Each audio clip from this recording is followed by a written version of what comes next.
Hello বন্ধুরা, তোমরা কেমন আছো? আশা করি তোমরা ভালো আছো আর আমিও ভালো আছি। তো তোমরা মনে একটা প্রশ্ন হইব যে আজকে কেন আবার ষষ্ঠীর ভিডিও। আগের যে ভিডিওটা আপলোড করছিলাম ওইটা ছিল আমার মা দিছিল, আমার ভাই, আমার হাজবেন্ড তারারে দিছিল। আর আজকের যে ভিডিওটা পোস্ট করতেছি এটা আরও আগেই আপলোড করার দরকার আছিল, কিন্তু আমি পারছি না, একটা সমস্যা হয়ে গেছিলো। তো আজকেরটা যেটা পোস্ট করছি এটা হইতেছে আমার বৌদি দিতেছে আমার মেয়েরে, আমার বাবু মা আর বৌদির দুই ছেলে, মানে আমার ভাইপুত্রারে দিতেছে। তো দেখো সেম এখানেও দেখো খুব সুন্দর করে বৌদি সব কিছু রেডি করছে, তোমরাও দেখো। কিন্তু ভিডিওটা তোমাদের কাছে তোমরা দেখবা, কিন্তু সেরকম ভালোভাবে দেখতেও পারত না, কারণ হইছে আমার যে ভাইফোর দুইজন তারা এতটা দুষ্ট, তারা আমি যে ভালো করে ভিডিওটা করুম এটা আমার পক্ষে সম্ভব না।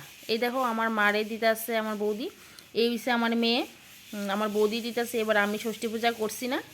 আর ওই যে প্রথম বই রয়েছে এই আমার বাবু, হ্যাঁ এই জন্য হচ্ছে আমার বাবু, আমার বৌদি ষষ্ঠী দিতেছে। আর এখন যারা দিছে হ্যাঁ হইছে আমার বড় ভাইপুত, হ্যাঁ হইছে দুষ্ট নাম্বার 1, মানে ভীষণ দুষ্ট।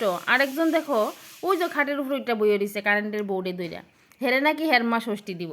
দেখো ইহেনে মনে হয় 1 মিনিটও বইছে না, হ্যাঁ খাটে উইটা বইয়ে দিছে। এতটা দুষ্ট, ভিডিও করার কোনো সম্ভবই না আমার কাছে। ভিডিও করে এই মোবাইলের সামনে আইতাছে, ধরতাছে, এই দেখো খাটের থেকে এখন নামতাছে। এতটা দুষ্ট, মানে কি কইতাম, আমার মনে হয় তারার মতন দুষ্ট আর কারুর বাড়িতে নাই। তো দেখো আমার বৌদি কী করতেছে এখন, যে ফুলের দুব্বার যে মুঠাটা ওইটার থেকে কী খুলতেছে, এটা চাল খুললা হাতে দিব সবার। তো দেখো তোমরা সবটা দেখো।